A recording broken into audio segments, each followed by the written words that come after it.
നമസ്കാരം. എൻകൗണ്ടറിലേക്ക് എല്ലാ പ്രേക്ഷകർക്കും സ്വാഗതം. ലോക്സഭാ തെരഞ്ഞെടുപ്പിൽ കേരളത്തിൽ മത്സരചിത്രം തെളിയുകയാണ്. 6 മണ്ഡലങ്ങളിലെ NDA സ്ഥാനാർത്ഥികളെ പ്രഖ്യാപിക്കാനുണ്ടെങ്കിലും അരയും തലയും മുറുക്കി മുന്നണികൾ തെരഞ്ഞെടുപ്പ് ഗോതയിൽ സജീവമായി കഴിഞ്ഞു.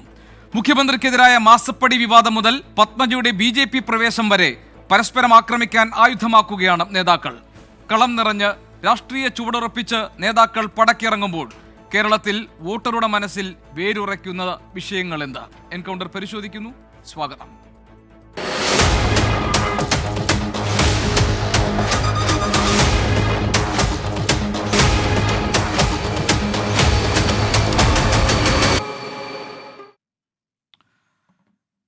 CPM-ലെ ശ്രീ M. പ്രകാശൻ, കോൺഗ്രസിലെ ശ്രീ KP നൌഷാദ് അലി, BJP-യിലെ ശ്രീ KVS ഹരിദാസ്, മാധ്യമപ്രവർത്തകനും രാഷ്ട്രീയ നിരീക്ഷകനുമായ ശ്രീ A. സജീവൻ എന്നിവർ ഇന്ന് എൻകൗണ്ടറിൽ നമ്മുടെ അതിഥികളാണ്. ശ്രീ M. പ്രകാശൻ, ഇന്നിപ്പോൾ മുഖ്യമന്ത്രി അദ്ദേഹത്തിൻ്റെ പ്രസംഗത്തിൽ പറഞ്ഞത് കേരളത്തിലെ UDF MP-മാർ കേരളത്തിന് വേണ്ടി ഒന്നും ചെയ്തിട്ടില്ല എന്നതാണ്. മാത്രമല്ല CPM-ൻ്റെ ഏറ്റവും പ്രധാനപ്പെട്ട ഈ തെരഞ്ഞെടുപ്പിലെ ഒരു പ്രചാരണ ആയുധം അല്ലെങ്കിൽ വിഷയം എന്നത് സ്വാഭാവികമായും കോൺഗ്രസ്സുകാർക്ക് വിശ്വസിച്ച് വോട്ട് നൽകാൻ കഴിയില്ല, കാരണം ജയിച്ചു കഴിഞ്ഞാൽ അവർ ഏത് നിമിഷവും BJP-യിലേക്ക് പോകുമെന്നാണ്. അതായത് കോൺഗ്രസ്സിന് വോട്ട് ചെയ്താൽ അത് BJP-ക്ക് കൊടുക്കുന്ന വോട്ടായി മാറും എന്ന് ഈ കേരളത്തിലെ ജനങ്ങളോട് പറഞ്ഞുകൊണ്ട് ഈ തെരഞ്ഞെടുപ്പിനെ നേരിടാനാണോ CPM-ൻ്റെ പദ്ധതി? അതിലാണോ നിങ്ങൾ കേന്ദ്രീകരിക്കാൻ പോകുന്നത്?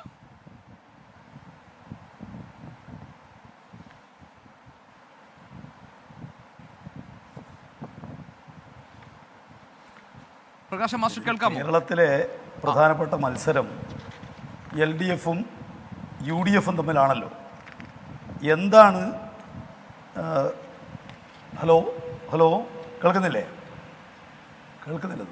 ഉണ്ട്, പറഞ്ഞോളൂ കേൾക്കാം. പ്രകാശ് മാസ്റ്റർ, കേൾക്കാം. ഹലോ, കേരളത്തിലെ പ്രധാനപ്പെട്ട മത്സരം UDF-ഉം LDF-ഉം തമ്മിലാണ്. ഇവിടെ കേരളത്തിൽ UDF-നെ നയിക്കുന്നത് കോൺഗ്രസ്സാണ്. എന്താണ് കോൺഗ്രസ് ഈ രാജ്യത്തിൽ പൊതുവിൽ അവരുടെ ഒരു നില എന്നുള്ളത് ഇന്ത്യൻ രാഷ്ട്രീയം പരിശോധിക്കുന്ന എല്ലാവർക്കും മനസ്സിലാക്കാൻ വേണ്ടി കഴിയും. ഇന്ത്യ രാജ്യത്ത് 13 മുൻ കോൺഗ്രസിൻ്റെ മുഖ്യമന്ത്രിമാർ ഇപ്പോൾ BJP നേതാക്കന്മാരാണ്. 3 PCC അധ്യക്ഷന്മാർ ഇപ്പോൾ BJP നേതാക്കന്മാരാണ്. 200ഓളം വരുന്ന കോൺഗ്രസിൻ്റെ MP-മാരും MLA-മാരും ഇന്ന് BJP-യുടെ നേതാക്കന്മാരാണ്. കോൺഗ്രസ് ജയിച്ച 7 സംസ്ഥാനങ്ങളിൽ അവരുടെ MLA-മാരെ വിലക്കെടുത്തുകൊണ്ടാണ് BJP-യുടെ ഗവൺമെൻറ് ഇപ്പോൾ നിൽക്കുന്നത്.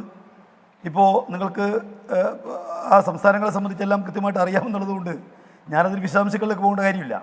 ആന്ധ്രാപ്രദേശ്, ഗോവ, മണിപ്പൂർ, നേരത്തെ കർണാടക, മധ്യപ്രദേശ്, ഈ സംസ്ഥാനങ്ങളെല്ലാം BJP അധികാരത്തിലിരിക്കുന്നത് കോൺഗ്രസിൻ്റെ MLA-മാരെ ചാക്കിട്ട് പിടിച്ചോ പണം കൊടുത്ത് വിലക്ക് വാങ്ങിയുമാണ്. ഇങ്ങനെ ഒരു പാർട്ടി എങ്ങനെയാണ് ഈ രാജ്യത്തിൽ വിശ്വസിച്ച് ജനങ്ങൾ അവർക്ക് വോട്ട് നൽകുക? ഇത്രയും കാലം പറഞ്ഞു വന്ന കാര്യം എന്താ? ഇത്രയും കാലം പറഞ്ഞു വന്നിരുന്നത് കേരളത്തിൽ ഈ പറയുന്ന കാര്യം ഒരു കാരണവശാലും നടപ്പാവില്ല. കാരണം കേരളം രാഷ്ട്രീയ പ്രബുദ്ധമായ സംസ്ഥാനമാണ്. കേരളത്തിലെ കോൺഗ്രസ് എന്ന് പറയുന്നത് രാജ്യത്തിലെ മറ്റു സ്ഥലങ്ങളെ പോലെ കോൺഗ്രസ് അല്ല. പക്ഷേ എന്താ ഇപ്പോൾ കണ്ടുകൊണ്ടിരിക്കുന്ന കാര്യം? കേരളത്തിലെ എക്കാലത്തെയും വലിയ കോൺഗ്രസ് നേതാവ് കരുണാകരനാണ്. അദ്ദേഹത്തിൻ്റെ മകൾ BJP-യിലേക്ക് പോയി. ആന്റണി കേരളത്തിലെ ഏറ്റവും അംഗീകാരമുള്ള ഇന്ന് ജീവിച്ചിരിക്കുന്ന ഏറ്റവും വലിയ നേതാവാണ്. അദ്ദേഹത്തിൻ്റെ മകൻ കോൺഗ്രസിൻ്റെ ഭാഗമായി മാറി. ഈ കഴിഞ്ഞ ഒരു 6 മാസക്കാലം എടുത്ത് പരിശോധിച്ചാൽ എത്ര നേതാക്കന്മാരാണ് ഇവിടെ കോൺഗ്രസിൽ നിന്ന് BJP-യിലേക്ക് കൂറുമാറിയിരിക്കുന്നത്. ഇവിടെ ഇപ്പോൾ കണ്ണൂർ മണ്ഡലത്തിൽ മത്സരിക്കുന്ന BJP സ്ഥാനാർത്ഥി നേരത്തെ കഴിഞ്ഞ തെരഞ്ഞെടുപ്പിൽ LDF-നെതിരായിട്ട് മത്സരിച്ച കോൺഗ്രസ് സ്ഥാനാർത്ഥിയാണ് എന്നുള്ള കാര്യം ആർക്കറിയാതിരിക്കുന്നത്? അപ്പോൾ കോൺഗ്രസും BJP-യും തമ്മിൽ കാര്യമായിട്ടുള്ള അതിർവരമ്പുകളില്ലാതായിരിക്കുന്നു. BJP-യിലേക്ക് മാറുക എന്ന് പറയുന്നത് കോൺഗ്രസ്സുകാർക്ക് പ്രയാസമുള്ളൊരു കാര്യമല്ലാതായിരിക്കുന്നു. അത്തരമൊരു സാഹചര്യത്തിൽ എങ്ങനെയാണ് കോൺഗ്രസിനെ വിശ്വസിച്ച് ജയിപ്പിക്കാനാവുക? ശരി പ്രകാശ് മാസ്റ്റർ, ഇങ്ങനെ പറയുമ്പോൾ എതിർ ക്യാമ്പിൽ നിന്ന് നിങ്ങൾ നേരിടുന്നത് ഇപ്പോൾ പത്മജ വേണുഗോപാലിന്റെ കാര്യം പറയുമ്പോൾ പത്മജയെ BJP ക്യാമ്പിലേക്ക് എത്തിക്കാൻ ഇടനില നിന്നത് ലോക്നാഥ് ബെഹ്റയെ പോലൊരാളാണെന്നും അവിടെ BJP-ക്കും പിണറായി വിജയനും അല്ലെങ്കിൽ ഈ സർക്കാരിനും വേണ്ട കണ്ണിയായി പ്രവർത്തിച്ച ആളാണ് ലോക്നാഥ് ബെഹ്റ എന്നും ഒക്കെയുള്ള ആരോപണങ്ങൾ മറുഭാഗത്തുനിന്ന് നേരിടുകയല്ലേ നിങ്ങളും? അപ്പോൾ ഒരു ഭാഗത്ത് BJP-ക്കാർക്ക് BJP-യിലേക്കുള്ള ഒരു റിക്രൂട്ടിംഗ് ഏജൻസിയായി കോൺഗ്രസ് മാറുന്നു എന്ന് നിങ്ങൾ പറയുമ്പോൾ, പത്മജ വേണുഗോപാലിന്റെ കാര്യം വരുമ്പോൾ അവിടെ ഇടനിലക്കാരനായി നിന്ന് പ്രവർത്തിച്ചയാൾ കേന്ദ്രവുമായി സംസ്ഥാനത്തെ കണ്ണി ചേർക്കുന്ന ഇടനിലക്കാരനായി നിന്നയാളാണ് എന്ന് തിരിച്ച് നിങ്ങളും ആക്ഷേപങ്ങൾ നേരിടുന്നുണ്ട്. അപ്പോൾ കൊണ്ടും കൊടുത്തും അല്ലെ ഈ വിഷയത്തിലൂടെ CPM-ന് മുന്നോട്ട് പോകാൻ കഴിയൂ?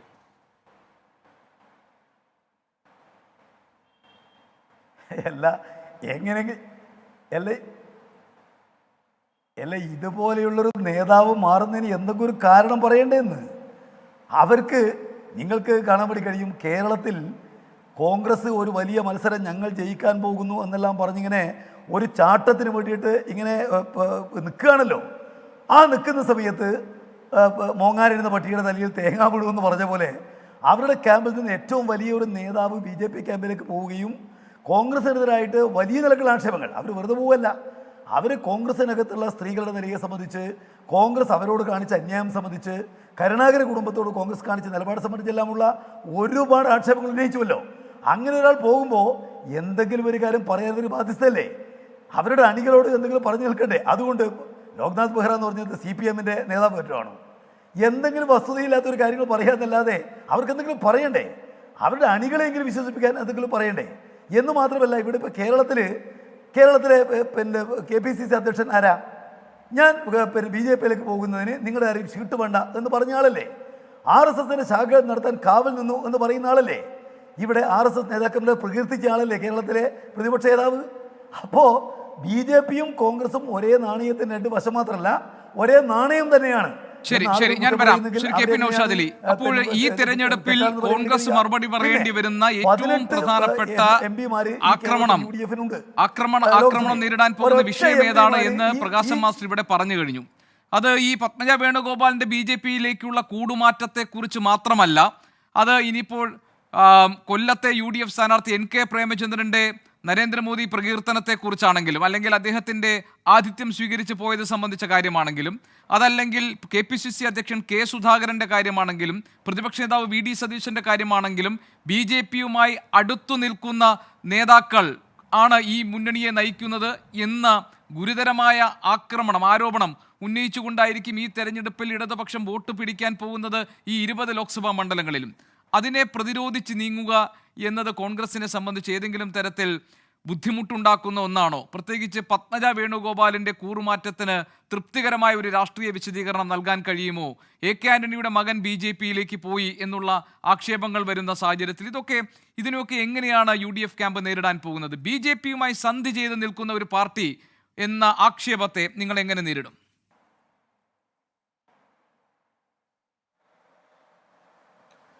ഗോപികൃഷ്ണ, ഏതെങ്കിലുമൊക്കെ കോതമാർ വായി തോന്നിയതൊക്കെ പാടുന്നത് അതൊക്കെ അർഹിക്കുന്ന അവജ്ഞയോടെ, പുച്ഛത്തോടെ, നിന്ദയോടെ അവഹേളിച്ച് തള്ളിക്കളഞ്ഞ് തന്നെ ഞങ്ങൾ മുന്നോട്ട് പോകും. വല്ല കഥയോ കഴമ്പോ ഈ പറയുന്ന കാര്യത്തിലുണ്ടോ? നിങ്ങൾ നോക്കൂ, കേരളത്തിൻ്റെ ചരിത്രത്തിൽ കോൺഗ്രസിൽ നിന്ന് BJP-യിലേക്ക് പോയ ആളുകളെ നിങ്ങൾ പരിശോധിച്ചാൽ അതിൽ ഏറ്റവും തൂക്കമുള്ള ആളാണ് കഴിഞ്ഞ ദിവസം പോയ പത്മജ വേണുഗോപാൽ. ഞങ്ങളെ പാർട്ടിയിൽ നിന്ന് ഇതുവരെ മുൻ മന്ത്രിമാരോ മുൻ MLA-മാരോ ഈ പത്മജ അടക്കമുള്ള ആളുകളുടെ ചരിത്രം എടുത്താൽ BJP-യിലേക്ക് പോയിട്ടില്ല. അത് CPM-ൽ നിന്നാണ് പോയിട്ടുള്ളത്. വിശ്വനാഥ മേനോനും അൽഫോൺസ് കണ്ണന്താനും ഒക്കെ അടക്കമുള്ള ആളുകൾ. ഞാനൊരു വേറൊരു കാര്യം പറയട്ടെ, BJP-ക്കെതിരെയാണ് പോലും CPM ഈ ലോക്സഭാ തെരഞ്ഞെടുപ്പിൽ മത്സരിക്കുന്നത് എന്നവർ പറയുകയാണ്. ഈ രാജ്യത്തെവിടെയെങ്കിലും ഒരു സീറ്റിലെങ്കിലും BJP-യുമായിട്ട് നേരിട്ട് ഏറ്റുമുട്ടുന്ന ഏതെങ്കിലും ഒരു പിണറായി വിജയൻ്റെ ഭക്തനെയോ പാർട്ടിക്കാരനെയോ CPM-കാരനെയോ നിങ്ങൾക്ക് കാണിച്ചു തരാൻ പറ്റുമോ? ഈ പറഞ്ഞ 540-ലധികം വരുന്ന സീറ്റുകളിൽ എവിടെയെങ്കിലും ഒരു സീറ്റിൽ CPM-ഉം BJP-യും മുഖാമുഖം ഏറ്റുമുട്ടുന്നുണ്ടോ? അവരാണ് പോലും ഇവിടെ BJP-ക്കെതിരെ ഏറ്റുമുട്ടുന്നത്. ഈ ഉത്തരം താകുന്ന പല്ലികളുടെ ഇതുപോലുള്ള ഗീർവാണങ്ങൾക്കൊന്നും മറുപടി പറയാൻ എനിക്ക് താല്പര്യമില്ല. ഇതൊന്നൊരു ചോദ്യത്തിൻ്റെ വില പോലും ഞാൻ കൽപ്പിക്കുന്നില്ല. ഞാൻ വേറൊരു കാര്യം പറയട്ടെ, ഈ പറഞ്ഞ CPM-ന്റെ കേരളത്തിലെ മുന്നണിയിലെ ജനതാദൾ എസ് എന്ന് പറഞ്ഞൊരു പാർട്ടിയുണ്ട്. തൊട്ടപ്പുറത്തെ സംസ്ഥാനത്ത് കർണാടകയിൽ അത് BJP-യുടെ സഖ്യകക്ഷിയാണ്. അവിടെ ദേവഗൗഡ പാർട്ടി, ആ പാർട്ടി BJP-യിലേക്ക് പാർട്ടിയിലേക്ക് മാറുന്ന സമയത്ത് പറഞ്ഞത് കേരളത്തിലെ പിണറായി വിജയനായിട്ട് സംസാരിച്ച് സമ്മതം വാങ്ങിയിട്ടുണ്ട് എന്നാണ്. അത് നേരിയ ഒരു നിഷേധക്കുറിപ്പല്ലാതെ എന്തെങ്കിലും ഒരു നടപടി പിണറായി വിജയൻ സ്വീകരിച്ചോ? സ്വന്തം മുന്നണിയിൽ നിന്ന് ഈ പാർട്ടിയെ പുറത്താക്കാൻ, സ്വന്തം ക്യാബിനറ്റിൽ നിന്ന് ജനതാദളത്തിന്റെ മന്ത്രിയെ പുറത്താക്കാൻ ഇദ്ദേഹം തയ്യാറായിട്ടുണ്ടോ? മറ്റൊരു കാര്യം ചോദിക്കട്ടെ, ഇവിടെ ക്ലോക്ക് ചിഹ്നമായിട്ട് അജിത് പവാറിന്റെ NCP ആണ് മഹാരാഷ്ട്രയിലെ BJPയുടെ സഖ്യകക്ഷി. ഈ കേരളത്തില് അതേ പാർട്ടിക്കാര് ഈ പറഞ്ഞ പിണറായി വിജയന്റെ ക്യാബിനറ്റിലുണ്ട്, മുന്നണിയിലുണ്ട്. ക്ലോക്ക് ഞങ്ങളുടെ ചിഹ്നമല്ല എന്ന് പറയാൻ ഏതെങ്കിലും ഒരു NCPക്കാരൻ, അജിത് പവാറിനെ തള്ളിപ്പറയാൻ ഏതെങ്കിലും കേരളത്തിലെ ഒരു NCPക്കാരൻ, ഈ ശശീന്ദ്രന്റെ എങ്കിലും നാവ് പൊങ്ങിയിട്ടുണ്ടോ എന്ന് ഞാൻ ചോദിക്കുകയാണ്. നരേന്ദ്രമോദി ഭരണത്തിന്റെ പരിലാളനകൾ ഏറ്റവും മുന്നോട്ട് പോകുന്ന ഒരു വ്യക്തിയാണ് പിണറായി വിജയൻ. അദ്ദേഹത്തിന്റെ മകൾക്കെതിരെ സീരിയസ് ഫ്രോഡ് ഇൻവെസ്റ്റിഗേഷൻ ഓഫീസ് 2020 മുതൽ കേസന്വേഷണം നടത്തുന്നുണ്ട് എന്ന ബാംഗ്ലൂർ ഹൈക്കോടതിയിൽ അവർ നടത്തിയ വെളിപ്പെടുത്തല്. എന്താ ഈ 4 കൊല്ലം അതൊക്കെ മറച്ചു പിടിക്കേണ്ടി വന്നത്? ഇവരും BJPയും തമ്മിലുള്ള അന്തർധാരയല്ലേ കേരളത്തിൽ കോൺഗ്രസിനെ നശിപ്പിക്കാനുള്ള BJPയുടെ പിണിയാളും ഏജന്റും ദല്ലാളുമാണ് പിണറായി വിജയൻ. അവർക്ക് ഇങ്ങനെയൊക്കെ കുറച്ച് മതേതര ജനാധിപത്യ വിശ്വാസികളുടെ വോട്ട് കിട്ടാൻ വേണ്ടി ആവർത്തിച്ച് ഇങ്ങനെ കുറെ കാര്യം പറഞ്ഞുകൊണ്ടിരിക്കണം. ഞാൻ ഒരു കാര്യം കൂടി പറയാം ഗോപികൃഷ്ണ. 2016 ഹബീബ്പൂർ എന്ന മണ്ഡലത്തിൽ നിന്ന് പശ്ചിമ ബംഗാളിൽ തെരഞ്ഞെടുക്കപ്പെട്ട MLA ആയിരുന്നു ഗഗൻ മുർമു എന്ന CPMന്റെ സീനിയർ നേതാവ്. അയാൾ 2019 ഉത്തര മാൾഡയിൽ BJP സ്ഥാനാർത്ഥിയായിട്ട് താമര ചിഹ്നത്തിന് മത്സരിച്ച് ജയിച്ചതിന് ശേഷമാണ് CPMന്റെ MLA പദവി രാജിവെച്ചത്. അവിടെ തെരഞ്ഞെടുപ്പിന്റെ പശ്ചാത്തലത്തിൽ പറയുമ്പോൾ സ്വാഭാവികമായിട്ട് ഇപ്പോൾ ഇന്ന് CPM നേതാക്കൾ ഒരു രാഷ്ട്രീയ ചർച്ചയ്ക്ക് തുടക്കമിട്ടിരിക്കുകയാണ്. അവർ പറഞ്ഞത് മതനിരപേക്ഷ ശക്തികൾക്ക് ഏറ്റവും അധികം സ്വാധീനമുള്ള രാജ്യത്തെ സംസ്ഥാനമായ കേരളത്തിൽ പോലും കോൺഗ്രസ് പ്രവർത്തകരെ ഉറപ്പിച്ചു നിർത്താൻ കഴിയുന്നില്ല കോൺഗ്രസിന്റെ നേതൃത്വത്തിന് എന്നാണ്. പത്മജ വേണുഗോപാൽ പോയതിൻ്റെ പശ്ചാത്തലത്തിൽ നിങ്ങൾക്ക് 2 മണ്ഡലങ്ങളിൽ സ്ഥാനാർത്ഥികളെ അതായത് മുരളീധരനെ മാറ്റേണ്ടി വരുന്ന സാഹചര്യം, പത്മജ വേണുഗോപാൽ ഉന്നയിച്ചിട്ടുള്ള കോൺഗ്രസ് നേതൃത്വത്തിൽ ഉന്നയിച്ചിട്ടുള്ള പരാതികൾ, ഇനിയും കൂടുതൽ പേർ BJPയിലേക്ക് പോകുമെന്ന ഒരു അന്തരീക്ഷം ഉണ്ടായിരിക്കുന്ന സാഹചര്യം, ഇങ്ങനെയൊക്കെ നിൽക്കുമ്പോൾ ഇവിടെ ഞങ്ങൾ BJPക്കെതിരായിട്ടുള്ള പോരാട്ടത്തിൽ അടിയുറച്ച് ഞങ്ങളുടെ നേതാക്കൾക്കും അണികൾക്കും ഇവിടെ നിൽക്കാൻ കഴിയും, ഈ പ്ലാറ്റ്ഫോമിൽ ന്യൂനപക്ഷങ്ങൾക്ക് വിശ്വാസമർപ്പിക്കാൻ കഴിയും എന്ന് ബോധ്യപ്പെടുത്തേണ്ട ഒരു അമിത അധ്വാനം കോൺഗ്രസിന് ഈ പുതിയ സാഹചര്യത്തിൽ ഇല്ലേ ഈ ലോക്സഭാ തെരഞ്ഞെടുപ്പിൽ? അമിത അധ്വാനം പോയിട്ട് ലഘുവായ ഒരു ഇടപെടലിൻ്റെ പോലും ആവശ്യമില്ല. കാരണം CPM എന്ന പാർട്ടിയും പിണറായി വിജയൻ എന്ന നേതാവൊക്കെ ആരാണ് എന്ന് കേരളത്തിലെ ജനങ്ങൾക്ക് വളരെ കൃത്യമായിട്ട് അറിയാം. ഈ JDSനെ ഒരൊക്കത്തും NCPയെ മറ്റൊരൊക്കത്തും താങ്ങി ഈ തെരഞ്ഞെടുപ്പ് പ്രചരണത്തിന് വരുന്ന പിണറായി വിജയനും CPMും ആണോ ഇവിടെ BJP ബാന്ധവത്തെക്കുറിച്ചും BJPയെക്കുറിച്ചും പറയുന്നത്? പ്രിയപ്പെട്ട ഗോപികൃഷ്ണൻ, ഞങ്ങളുടെ പാർട്ടിയിൽ നിന്ന് നേരത്തെ ഇവിടെ ഈ പ്രകാശ് മാഷ് പറഞ്ഞ എണ്ണമൊന്നുമല്ല. ഞങ്ങളുടെ പാർട്ടി വിട്ടുപോയ മൊറാർജി ദേശായിയും ചരൺ സിംഗും VP സിംഗും ചന്ദ്രശേഖറും ഒക്കെ ഇന്ത്യ രാജ്യത്തിന്റെ പ്രധാനമന്ത്രിമാരായിട്ടുണ്ട്. പിന്നെ അല്ലേ നിങ്ങൾ ഈ 4.25 ആളുകളെ പറ്റി ഇങ്ങനെ ചർവണം നടത്തിക്കൊണ്ടിരിക്കുന്നത്? അതുകൊണ്ട് നിങ്ങൾ ഇങ്ങനെയൊന്നും ഒരു നരേറ്റീവ് സ്ഥാപിച്ചെടുക്കാൻ ആവർത്തിച്ച് കഷ്ടപ്പെടേണ്ടതില്ല. ഇവിടെ പത്മജ വേണുഗോപാൽ പോയത് അവരുടെ വ്യക്തിപരമായ സ്വാർത്ഥ മോഹ ലോഭാദികൾ കാരണമായിരിക്കാം. അവർ പോകട്ടെ, അത്തരക്കാരൊക്കെ എല്ലാ കാലത്തും എല്ലായിടത്തു നിന്നും പോകും. അതൊന്നും ഈ പാർട്ടിയെ സംബന്ധിച്ചിടത്തോളം ഒരു ഉറുമ്പ് കടിച്ച ഒരു നേരിയ ആഘാതം പോലും ഈ പാർട്ടിക്ക് ഉണ്ടാക്കിയിട്ടില്ല. ഇത് അതിശക്തമായി വർദ്ധിത വീര്യത്തോടുകൂടി മുന്നോട്ട് പോകും. താങ്കളിലേക്ക് തിരിച്ചു വരാം. നമുക്ക് രണ്ടാം ഘട്ടത്തിൽ കുറച്ചുകൂടി വിശദമായി ഈ കാര്യങ്ങൾ ചർച്ച ചെയ്യാം. ഞാൻ താങ്കളിലേക്ക് തിരിച്ചു വരാം. ഗോപീഷ ഒരു ഒറ്റക്കാര്യം അല്ലല്ല ഗോപീഷ, ഒരു വാചകം പൂർത്തിയാക്കിയിട്ട് നിങ്ങൾ അവസാനിപ്പിച്ച ഒറ്റ വാചകം. ഈ രാഹുൽ ഗാന്ധി ഒരു മഹാമേരുവിനെ പോലെ ഈ രാജ്യത്ത് മോദിക്കെതിരെ പൊരുതുമ്പോൾ ആ രാഹുൽ ഗാന്ധിയുടെ നേതൃത്വത്തിലുള്ള ഒരു പാനലാണ് കേരളത്തിൽ UDFന് വേണ്ടി മത്സരിക്കുന്നത്. അപ്പൊ ആ രാഹുൽ ഗാന്ധിയുടെ പാനൽ നോക്കിയിട്ട് ഇവരൊക്കെ ഇത്തരത്തിലൊക്കെ BJP ആഭിമുഖ്യം പറയുമ്പോൾ ഇതൊക്കെ അമ്പിളിമാമനെ കണ്ട് കുരക്കുന്ന ശ്വാനന്മാർക്ക് തുല്യമാണ് എന്നതിനപ്പുറം ഒരു സമീകരണവും എനിക്കതേക്കുറിച്ച് പറയാനില്ല. അതൊക്കെ കേരളത്തിലെ ജനങ്ങൾ വളരെ കൃത്യമായിട്ട് വിലയിരുത്തുന്നുണ്ട് ഗോപികൃഷ്ണ. ഞാൻ വരാം. താങ്കൾ ആ ഭാഗം വിശദീകരിച്ചല്ലോ. ശരി, രാഹുലിന്റെ പാനൽ ആണ് ഇത്തവണയും തെരഞ്ഞെടുപ്പിൽ. കഴിഞ്ഞ തവണ അത് ആ നിലയ്ക്ക് പ്രവർത്തിച്ചിട്ടുണ്ട്. നമുക്ക് ഇത്തവണ രാഹുലിന്റെ പാനൽ എന്ന് നിങ്ങൾ പറഞ്ഞ് അവതരിപ്പിക്കുന്ന അല്ലെങ്കിൽ മുന്നോട്ട് വയ്ക്കുന്ന സ്ഥാനാർത്ഥികൾക്ക് അങ്ങനെ ഒരു പരിഗണന കിട്ടുമോ എന്നുകൂടി നമുക്ക് പരിശോധിക്കാം. ശ്രീ നൗഷാദ് അലി, തുടക്കമല്ലേ ആയിട്ടുള്ളൂ.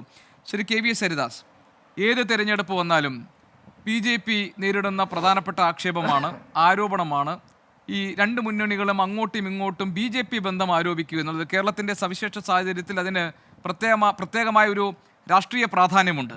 ഇപ്പോൾ BJP എവിടെയെങ്കിലും ജയിക്കുമോ എന്നുള്ളതല്ല, BJP ജയിക്കാതിരിക്കാൻ എന്തെല്ലാം ചെയ്യാൻ കഴിയും എന്ന ആലോചന മതേതര കേരളത്തിൽ അനിവാര്യമാണ് എന്ന് കരുതുന്നവരുടെ ഇടയിലേക്കാണ് ഇത് വരുന്നത്. അപ്പോൾ BJPയുമായി കൂട്ടുള്ളത് എതിർകക്ഷിക്കാണ് എന്ന് പരസ്പരം പഴിചാരുക.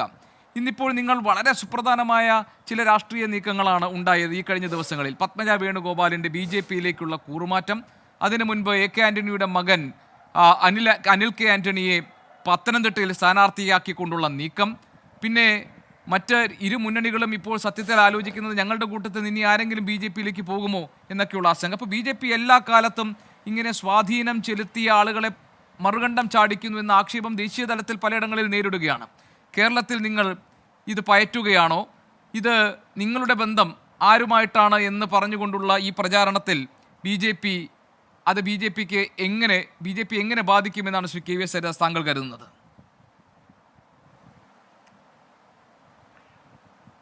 അല്ല ഗോപി, കേരളത്തിൽ BJP ഏറെ വളരേണ്ടതുണ്ട്.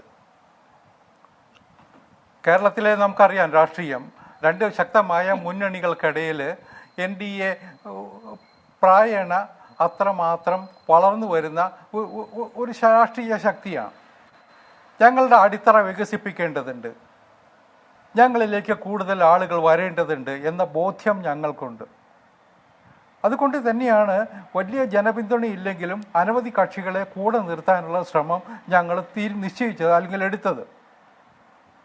വേറൊരു കാര്യം കൂടി ഗോപി ശ്രദ്ധിക്കേണ്ടത്, ഈ കഴിഞ്ഞ മാസത്തിൽ K സുരേന്ദ്രൻ്റെ നേതൃത്വത്തിൽ 20 ലോക്സഭാ മണ്ഡലങ്ങളിലും പദയാത്രകളും നടന്നു. ആ പദയാത്രയോടനുബന്ധിച്ച് ഞങ്ങൾ സെറ്റ് ചെയ്ത ഒരു അജണ്ടയുണ്ടായിരുന്നു. മറ്റ് രാഷ്ട്രീയ കക്ഷികളിൽ നിന്ന് നരേന്ദ്രമോദിയിൽ ആകൃഷ്ടനായി, BJPയുടെ നയങ്ങളിൽ ആകൃഷ്ടനായി ഞങ്ങളോടൊപ്പം വരാൻ തയ്യാറുള്ളവരെ സ്വീകരിക്കുക. ഈ 20 പദയാത്രാ വേദികളിലും ഇത്തരത്തിൽ മറ്റ് രാഷ്ട്രീയ കക്ഷികളിൽപ്പെട്ടവർ BJPയിൽ ചേർന്നിട്ടുണ്ട്. ഏതാണ്ട് 6000-7000 പേരെങ്കിലും ചേർന്നു എന്നാണ് ഞാൻ മനസ്സിലാക്കുന്നത്. അതിൽ ബഹുഭൂരിപക്ഷം പേരും കോൺഗ്രസിൽ നിന്നും കമ്മ്യൂണിസ്റ്റ് പാർട്ടിയിൽ നിന്നും മുസ്ലിം ലീഗിൽ നിന്നും ഒക്കെയാണ്. കേരള കോൺഗ്രസിൽ നിന്നും കുറേ പേര് വന്നിട്ടുണ്ട്. അതിലൊരു വലിയ ശതമാനം കോൺഗ്രസിൽ നിന്നാണ്. ഞങ്ങളൊരു കാര്യം കൂടി ശ്രദ്ധിച്ചു ഇത്തവണ. കഴിഞ്ഞ കാലങ്ങളിൽ തദ്ദേശ സ്വയംഭരണ തെരഞ്ഞെടുപ്പുകളിൽ മത്സരിച്ചവർ, തദ്ദേശ സ്വയംഭരണ സ്ഥാപനങ്ങളിൽ ജയിച്ചവർ, അല്ലെങ്കിൽ ഇത്തവണ മത്സരിച്ചിട്ടില്ലാത്തവർ, അങ്ങനെ തെരഞ്ഞെടുപ്പ് രംഗത്ത് എക്സ്പീരിയൻസ് ഉള്ള പ്രായേണ ബന്ധങ്ങളുള്ള ആളുകളെ കണ്ടെത്തണം എന്ന് ഞങ്ങൾ തീരുമാനിച്ചിരുന്നു. ആ നിലയിൽ വലിയ ഒരു സംഖ്യ ആൾക്കാർ BJP ചേർന്നിട്ടുണ്ട്. അവരെ മുഴുവൻ ഞങ്ങൾ സംഘടനയിൽ അക്കോമഡേറ്റ് ചെയ്തിട്ടുണ്ട്. ഈ തെരഞ്ഞെടുപ്പ് പ്രവർത്തനത്തിൻ്റെ ഭാഗമായി അവരൊക്കെ രംഗത്തുണ്ട്. ഇപ്പോൾ പ്രകാശ് മാഷ് സൂചിപ്പിച്ചില്ലേ കണ്ണൂരെ സ്ഥാനാർത്ഥിയെക്കുറിച്ച്, രഘുനാഥിനെക്കുറിച്ച്. അദ്ദേഹം ആ നിലയ്ക്ക് വന്നൊരാളാണ്. അപ്പോൾ അങ്ങനെ വന്നവരെ മുഴുവൻ ഞങ്ങൾ BJPയിൽ അക്കോമഡേറ്റ് ചെയ്യാൻ. ഇവർ മാത്രമല്ല, കോൺഗ്രസിൽ നിന്ന് എത്രയോ നേതാക്കന്മാർ ഇതിനു മുമ്പ് വന്നു. പത്മജ മാത്രമാണോ? അതിനു മുമ്പ് AK ആൻ്റണിയുടെ മകൻ അനിൽ ആൻ്റണി വന്നു, ഡോക്ടർ KS രാധാകൃഷ്ണൻ വന്നു, ഡോക്ടർ പ്രമീള ദേവി വന്നു, പന്തളം സുധാകരൻ്റെ ബ്രദറായിട്ടുള്ള പന്തളം പ്രതാപൻ വന്നു. ഇവരൊക്കെ BJPയുടെ സംസ്ഥാന തലത്തിൽ ഭാരവാഹികളാണ് ഇന്ന്. അനവധി പേര്, ജില്ലകളിൽ അനവധി പേരുണ്ട്. ഇവരെ അക്കോമഡേറ്റ് ചെയ്ത് കൊണ്ടുപോകാൻ, ഞങ്ങളുടെ സംഘടനയോടൊപ്പം നിലനിർത്താൻ ഞങ്ങൾ ശ്രദ്ധിച്ചിട്ടുണ്ട്.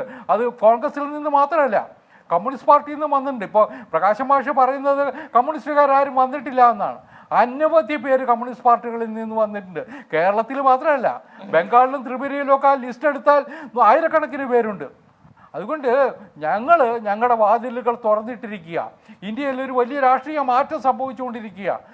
ആ രാഷ്ട്രീയ മാറ്റത്തിൽ BJPയോടൊപ്പം വരാൻ തയ്യാറുള്ള, നരേന്ദ്രമോദിയുടെ ആശയങ്ങളെ അംഗീകരിക്കാൻ തയ്യാറുള്ള, BJPയുടെ ദർശനങ്ങൾ ഹൃദയത്തിലേറ്റാൻ തയ്യാറുള്ളവർ ഞങ്ങൾ സ്വീകരിക്കും, ഒരു സംശയം വേണ്ട. അതുകൊണ്ട് അതിൻ്റെ പേരിൽ ബേജാറാവേണ്ട കാര്യമില്ല. കേരളത്തിൽ ഇനിയും വരാനുണ്ട് ആളുകൾ, ഇനിയും വരാനുണ്ട്. K സുരേന്ദ്രൻ സൂചിപ്പിച്ചല്ലോ, ഇപ്പോൾ പത്മജ വന്നപ്പോൾ വിമർശിച്ച പലരും BJP-യുമായിട്ട് ചർച്ച നടത്തിയവരാണെന്ന്. അതുപോലുള്ള അനവധി പേര് ഇനിയും വരാനുണ്ട്. വരുന്ന ദിവസങ്ങളിൽ നിങ്ങൾക്കത് ബോധ്യമാകും. ഞങ്ങൾക്ക് രാഷ്ട്രീയമായിട്ട് ആരോടും അഭിപ്രായ വ്യത്യാസമില്ല. ഞങ്ങളുടെ ദർശനങ്ങളെ അംഗീകരിക്കുന്ന, ഞങ്ങളുടെ നിലപാടുകളെ മനസ്സിലേറ്റാൻ തയ്യാറുള്ളവരെ ഞങ്ങൾ സ്വീകരിക്കും. PC ജോർജ് ഇനിയും ആളുകൾ BJP-യിലേക്ക് വരാനുണ്ട് എന്ന് താങ്കൾ പറഞ്ഞത് ഇരു മുന്നണികളിൽ നിന്നും വരാനുണ്ട് എന്ന് ആലോചിച്ച് തന്നെയാണോ, അങ്ങനെയാണോ പറഞ്ഞത്? എല്ലാ മുന്നണികളിൽ നിന്നും വരും. മാത്രമല്ല, കേരളത്തിലെ ചിന്തിക്കുന്ന ഒരു വലിയ വിഭാഗമുണ്ട് ഇവിടെ.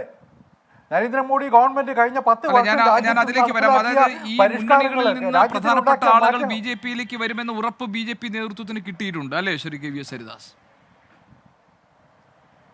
ഉണ്ടായിട്ടുണ്ട്, ഇനിയും ഉണ്ടാവും. ഈ പത്മജ മാത്രമല്ല, പത്മജ ഒരു സിമ്പിൾ മാത്രമാണ്. ഞാൻ ഇന്നലെയും ചർച്ചകളിൽ പറഞ്ഞു, പത്മജ ഒരു സിമ്പിൾ മാത്രമാണ്. അനവധി പേര് കോൺഗ്രസ്, ഞാൻ ഗോപി ഒരു കാര്യം കൂടി ആലോചിച്ച് നോക്കൂ. ഈ കോൺഗ്രസിന്റെ ഭാവി എന്താ? ഈ രാഹുൽ ഗാന്ധി മുതൽ KC വേണുഗോപാൽ വരെ കേരളത്തിൽ വന്ന് മത്സരിക്കുന്നത് എന്താ? കേരളത്തിന് പുറത്തു നിന്ന് ഇവർക്കാർക്കും ജയിക്കാൻ പറ്റില്ല എന്നുള്ള സ്ഥിതിയുള്ളത് കൊണ്ടല്ലേ? കേരളത്തിൽ ഇപ്പോൾ 4, NDAക്ക് ആകെ 6 സീറ്റുകളിലാണ് ഇനിയിപ്പോൾ കേരളത്തിലെ ഈ 20 ലോക്സഭാ മണ്ഡലങ്ങൾ എടുത്താൽ സ്ഥാനാർത്ഥികളാകാനുള്ളത്. അതിൽ 4 സീറ്റുകൾ BJP-യുടെ സ്ഥാനാർത്ഥികൾ വരാൻ ഉള്ളതാണ്. അപ്പോൾ ഇനി വരാനുള്ളവരെ കൂടി ആ ഒരു ഘട്ടം കൂടി കഴിഞ്ഞ ശേഷമേ സ്ഥാനാർത്ഥി പ്രഖ്യാപനം ഉണ്ടാകൂ എന്നാണോ നമ്മൾ മനസ്സിലാക്കേണ്ടത്? അല്ല, ഈ സ്ഥാനാർത്ഥി പ്രഖ്യാപനം സംബന്ധിച്ച തീരുമാനം എടുക്കേണ്ടത് പാർട്ടിയുടെ കേന്ദ്ര നേതൃത്വം. അതെ, അത് കേന്ദ്ര തെരഞ്ഞെടുപ്പ് കമ്മിറ്റി നോക്കി കൂടിയിട്ടാണ് തീരുമാനം എടുക്കുന്നത്. അതെ, പക്ഷേ കാര്യത്തിലൊക്കെ കേന്ദ്ര നേതൃത്വം തന്നെയാണല്ലോ സംസാരിച്ചതും ശ്രീ KVS.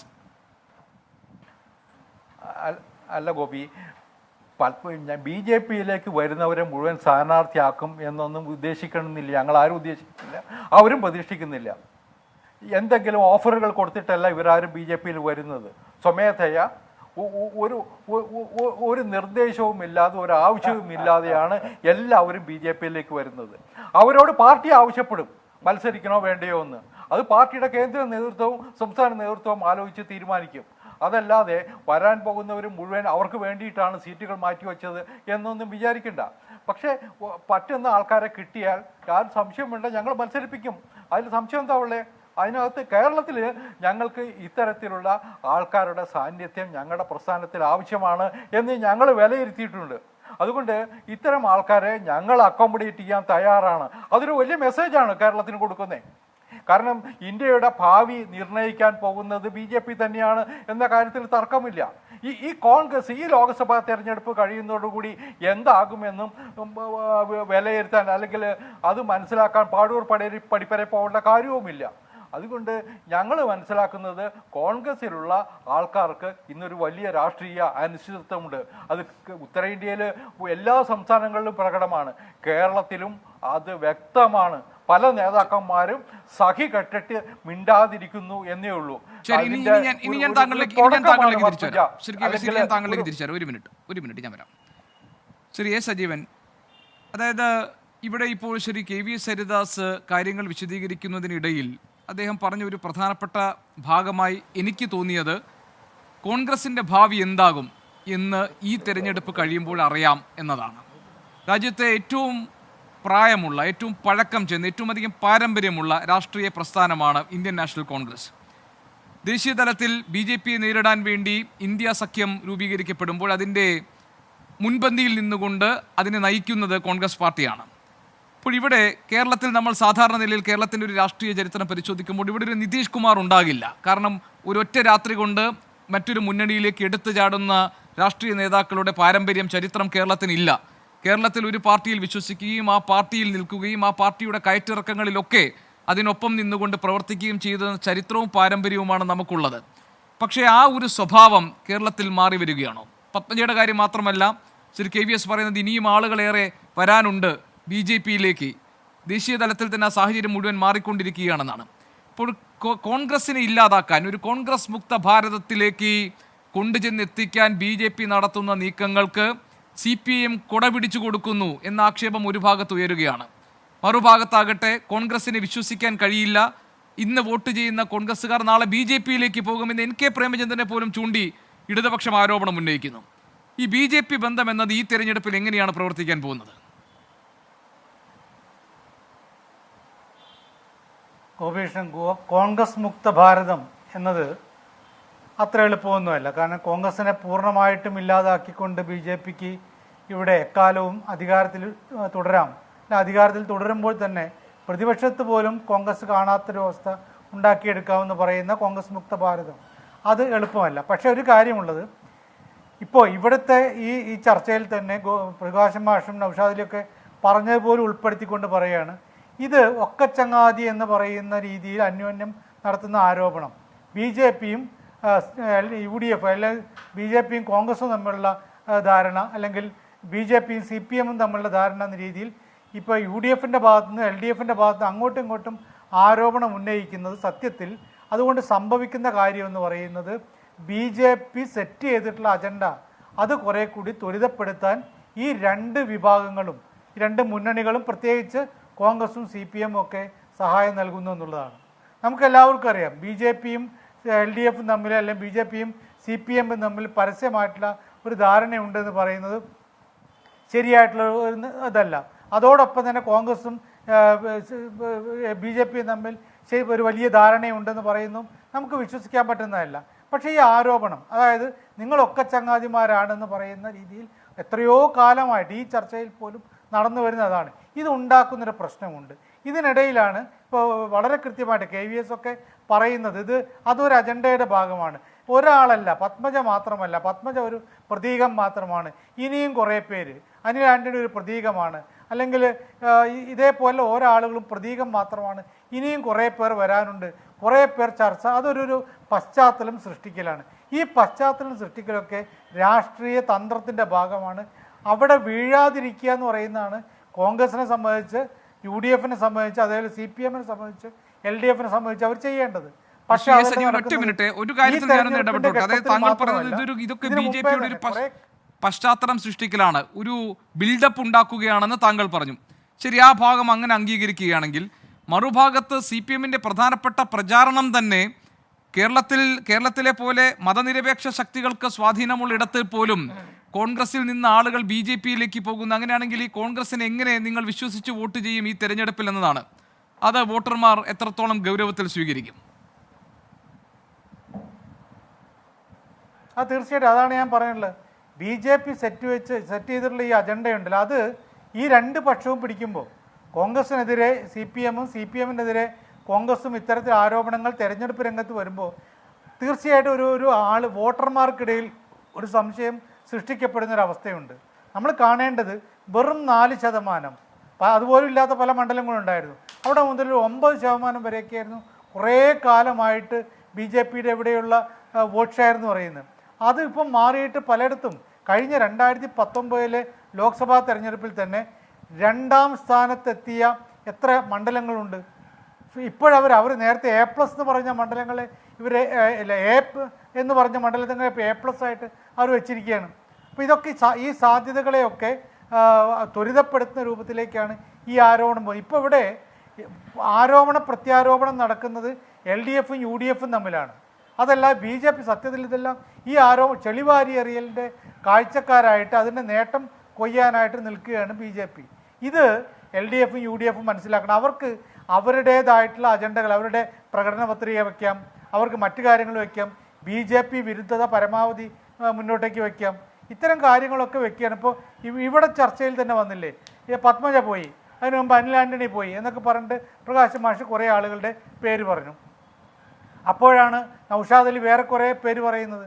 ഇങ്ങനെ ഇപ്പം എന്താണ് CPM-ൽ നിന്നും കോൺഗ്രസിൽ നിന്നൊക്കെ BJP-യിലേക്ക് പോയ ആളുകളുടെ കണക്കുകൾ പറഞ്ഞുകൊണ്ട് നിങ്ങൾ പ്രത്യാരോപണം ഉന്നയിക്കുമ്പോൾ ആളുകൾ എന്ത് വിശ്വസിക്കും? അത് ശരിയാണ്, ഈ രണ്ട് പാർട്ടികളെയും വിശ്വസിച്ചിട്ട് കാര്യമില്ല എന്ന് പറഞ്ഞ് മൂന്നാമത്തേനെ ചിന്തിക്കുന്നൊരവസ്ഥ, പ്രത്യേകിച്ച് പശ്ചാത്തലം കൂടി നോക്കണം. ഇപ്പോൾ രാമക്ഷേത്രത്തിൻ്റെ പേരിൽ, രാമക്ഷേത്രത്തിൻ്റെ ഈ പ്രാണപ്രതിഷ്ഠ നടക്കുന്നതിന് മുമ്പേ കേരളത്തിലെത്തിയിട്ട് ഗുരുവായൂരിൽ മാത്രമല്ല ഇവിടെയുള്ള ശ്രീരാമസ്വാമി ക്ഷേത്രത്തിൽ തൃപ്രയാറിൽ പോയിട്ട് ഒരു കൃത്യമായൊരു ബിൽഡപ്പ് ഉണ്ടാക്കാൻ നരേന്ദ്രമോദി നേരിട്ട് ശ്രമിച്ചതാണ്. പക്ഷേ അപ്പോൾ ശ്രീ സജീവൻ, അദ്ദേഹം അത് ഈ തരത്തിൽ രാമക്ഷേത്രത്തിന്റെ കാര്യം അവിടെ നിൽക്കട്ടെ, നമുക്ക് അതിലേക്ക് വരാം. പക്ഷെ അതിനു മുമ്പ് എനിക്കൊരു കാര്യം പറയാനുള്ളത്, ഇവിടെ BJP ബന്ധം പരസ്പരം ആരോപിക്കുന്നതിന് പിന്നിൽ ഇരു മുന്നണികൾക്കും ഒരു വ്യക്തമായ ഉദ്ദേശമുണ്ടല്ലോ. ന്യൂനപക്ഷങ്ങൾക്ക് മുന്നിൽ ആരാണ് BJP നേരിടാൻ കൂടുതൽ പ്രാപ്തരായിട്ടുള്ളത്, ആരെയാണ് കൂടുതൽ വിശ്വസിക്കാൻ കഴിയുക എന്ന് ബോധ്യപ്പെടുത്തുക എന്നതല്ലേ. അപ്പം അതും ഈ തെരഞ്ഞെടുപ്പിൽ അവർ പയറ്റുന്ന ഒരു പ്രധാനപ്പെട്ട രാഷ്ട്രീയ തന്ത്രമാണ്. അതായത് ന്യൂനപക്ഷങ്ങൾക്ക് ആശ്രയിക്കാൻ കഴിയുന്ന മുന്നണി ഏതാണ്? കേരളത്തിലെ ഏറ്റവും വലിയ പൊട്ടൻഷ്യൽ ക്വസ്റ്റ്യൻ അതാണല്ലോ. അവിടെ ആ വോട്ടുകൾ നേടിയെടുക്കാൻ വേണ്ടി അവർ നടത്തുന്ന മത്സരമല്ലേ BJP ബന്ധം പരസ്പരം ആരോപിക്കുന്നത്, മുൻപ് എന്നത്തെയും പോലെ ഇത്തവണയും? തീർച്ചയായിട്ടും. ഇപ്പോൾ നമ്മളിത് ഈ ഒരു പ്രശ്നം കണ്ടിട്ടുള്ള 2021 നിയമസഭാ തെരഞ്ഞെടുപ്പിലാണ്. അവിടെ ന്യൂനപക്ഷങ്ങൾക്ക് ഏറ്റവും കൂടുതൽ വിശ്വസിക്കാവുന്ന ഒരു മുന്നണി അല്ലെങ്കിൽ പാർട്ടി എന്ന രീതിയിൽ CPM-നെയും LDF-നെയും പ്രചരണത്തിലൂടെ അത് അവതരിപ്പിക്കാൻ അവർക്ക് പറ്റിയിരുന്നു. അതിൻ്റെ നേട്ടം അവർക്ക് കിട്ടിയിട്ടുണ്ട്. പക്ഷെ നമ്മൾ കാണേണ്ടത് ഇവിടെ ഈ തരത്തിൽ ഈ എതിരാളി BJP ആണ് എന്നുള്ളത് ഇവിടെ മറന്നു പോകുന്നു. BJP വിരുദ്ധത ശക്തമായിട്ട് പറയുക, അവിടെയാണ് വേണ്ടത്. BJPയുടെ എല്ലാ തന്ത്രങ്ങളെയും പൊളിച്ചു കാണിച്ചുകൊണ്ട് മുന്നോട്ടേക്ക് പോകാനാണ് ഈ രണ്ട് മുന്നണികളും ശ്രമിക്കേണ്ടത്, രണ്ട് പാർട്ടികളും ശ്രമിക്കേണ്ടത്. ഞാൻ പ്രത്യേകിച്ച് CPM-നെയും കോൺഗ്രസിനെയാണ്. അതിന് പകരം അവരുടെ ആദ്യത്തെ ആരോപണവും അവസാനത്തെ ആരോപണവും എതിരാളികളായിട്ട് വരുന്ന ഒന്നുകിൽ CPM അല്ലെങ്കിൽ കോൺഗ്രസ്. BJP എന്ന് പറയും, ഇത് ആളുകൾ താങ്കൾ പറഞ്ഞത് വളരെ ശരിയാണ്. ഈ ആരോപണങ്ങളൊക്കെ ന്യൂനപക്ഷങ്ങൾക്കിടയിൽ ആരാണ് ശരി, ആരാണ് കൂടുതൽ ന്യൂനപക്ഷത്തിനെ അനുകൂലിക്കുന്ന ആളുകൾ എന്നൊരു ചിന്തയുണ്ടാക്കുക. അവരെ തീർച്ചയായിട്ടും അവർ അനുകൂലിക്കുകയും ചെയ്യും. അത് നമ്മൾ 2019 കോൺഗ്രസിന് അനുകൂലമായിട്ട് കണ്ടതാണ്, 2021 CPM-ന് അനുകൂലമായിട്ടും കണ്ടതാണ്, അല്ലെങ്കിൽ LDF-ന് അനുകൂലമായിട്ടും കണ്ടതാണ്. പക്ഷേ അതുകൊണ്ട് കുറേ വോട്ട് അപ്പുറം പോകുന്നുണ്ട്. നമ്മൾ ഈ രണ്ട് തരത്തിൽ 2019 2021 തെരഞ്ഞെടുപ്പിലാണെങ്കിലും ഞാൻ നേരത്തെ പറഞ്ഞ പോലെ 4% മുതൽ 9% വരെ വെച്ച് ഉരുട്ടിക്കൊണ്ടിരുന്ന കുറേ കാലം, എത്രയോ കാലമായിട്ട് BJP രൂപീകരിക്കപ്പെട്ടതിന് ശേഷം ഉള്ള ഇത്രയും കാലം, അതിന് മുമ്പത്തെ ജനസംഘത്തിൻ്റെ കാലത്ത് പോലും അതിനപ്പുറത്തേക്ക് പോകാൻ കഴിഞ്ഞിരുന്നില്ല. ശക്തരായ നേതാക്കന്മാരുണ്ടായിട്ട് പോലും, മൊറാർജിയെ പോലുള്ള ശക്തരായുള്ള നേതാക്കന്മാരുണ്ടായിട്ട് പോലും പോയിരുന്നില്ല. പക്ഷേ ഇപ്പോൾ ശക്തരല്ലാത്ത നേതാക്കന്മാരുടെ ഇടയിൽ പോലും ഈ തരത്തിൽ 32%, 34% എന്ന രീതിയിലേക്കൊക്കെ പലയിടത്തൊക്കെ ഈ വോട്ട് ഷെയർ കിട്ടുന്നുണ്ടല്ലോ. അത് ഇതിൻ്റെ ഒരു നെഗറ്റീവ് റിസൾട്ടാണ്. പോസിറ്റീവ് റിസൾട്ട് സ്വാഭാവികമായിട്ടും ന്യൂനപക്ഷത്തിൻ്റെ അനുകൂലമായിട്ട് മാറും. പക്ഷേ നെഗറ്റീവ് റിസൾട്ട് കൂടി ഇവിടെ ഉണ്ടാവുന്നുണ്ടോ എന്നുള്ള കാര്യം യാഥാർത്ഥ്യമാണ്. ശരി, നമുക്ക് ഈ ചർച്ചയുടെ രണ്ടാം ഘട്ടത്തിലേക്ക് വരാം. എന്തൊക്കെ വിഷയങ്ങളായിരിക്കും ഈ തെരഞ്ഞെടുപ്പിൽ പ്രധാനമായിട്ടും മുന്നണികൾ ആയുധമാക്കാൻ പോകുന്നത് എന്നതാണ് ലോക്സഭാ തെരഞ്ഞെടുപ്പിലെ മത്സര ചിത്രം തെളിഞ്ഞ് അങ്കത്തട്ടുണരുമ്പോൾ നമ്മൾ പരിശോധിക്കുന്ന ഒരു ചെറിയ ഇടവേളയ്ക്ക് ശേഷം പ്രകാശ് മാസ്റ്റർ, ഞാൻ താങ്കളിലേക്ക് വരും വളരെ വേഗം. എൻകൗണ്ടർ ചർച്ചയിലേക്ക് വീണ്ടും. പ്രകാശ് മാസ്റ്റർ, ഏത് തെരഞ്ഞെടുപ്പ് വന്നാലും അതിലാദ്യത്തെ ചോദ്യമായിരിക്കും, ഇത് സർക്കാരിനെതിരായിട്ടുള്ള അല്ലെങ്കിൽ സർക്കാരിൻ്റെ പ്രവർത്തനങ്ങളിന്മേലുള്ള വിലയിരുത്തലായിരിക്കുമോ, ഒരു ആൻറ്റി ഇൻകംബൻസി ഇതിനകത്ത് റിഫ്ലക്റ്റ് ചെയ്യുമോ എന്നുള്ളത് നമ്മളത് എല്ലാ തവണയും കേട്ടിട്ടുള്ളതാണ്. അതിനെ ഈ തെരഞ്ഞെടുപ്പിൽ താങ്കൾ എങ്ങനെ കാണുന്നു എന്ന് എനിക്കറിയില്ല. പക്ഷേ BJP ബന്ധമാണ് CPM പ്രധാനമായിട്ടും അല്ലെങ്കിൽ ഇടതുപക്ഷം പ്രധാനമായിട്ടും ഈ തെരഞ്ഞെടുപ്പിൽ ഒരു വിഷയമാക്കാൻ പോകുന്നതെങ്കിൽ മുഖ്യമന്ത്രിയുടെ മകൾക്കെതിരെ നടക്കുന്ന SFIO അന്വേഷണം, അതേപോലെ തന്നെ ക്ഷേമ പെൻഷൻ മുടങ്ങിയതുമായി ബന്ധപ്പെട്ട ആരോപണങ്ങൾ, കേരളത്തിലെ മലയോര മേഖലകളിലെ വന്യജീവി ആക്രമണത്തിൽ പൊറുതിമുടുന്ന ജനതയുടെ നിസ്സംഗത, അതോടൊപ്പം തന്നെ പൂക്കോട്ട് സംഭവത്തിലെ ദുരൂഹത, ഇങ്ങനെ തുടങ്ങി ഇപ്പോൾ വളരെയധികം ചർച്ചയാകുന്ന സർക്കാരിനെ പ്രതിരോധത്തിലാക്കുന്ന വിഷയങ്ങളിൽ നിന്ന് ശ്രദ്ധ തിരിക്കാൻ ഈ തെരഞ്ഞെടുപ്പ് BJP ബന്ധം ആരോപിച്ചുകൊണ്ട് നടത്തുന്ന പ്രചാരണം കൊണ്ട് കഴിയും എന്നാണോ കരുതുന്നത്? അതോ അതിനൊക്കെയും CPM-ന് മറുപടി പറയേണ്ടി വരില്ലേ?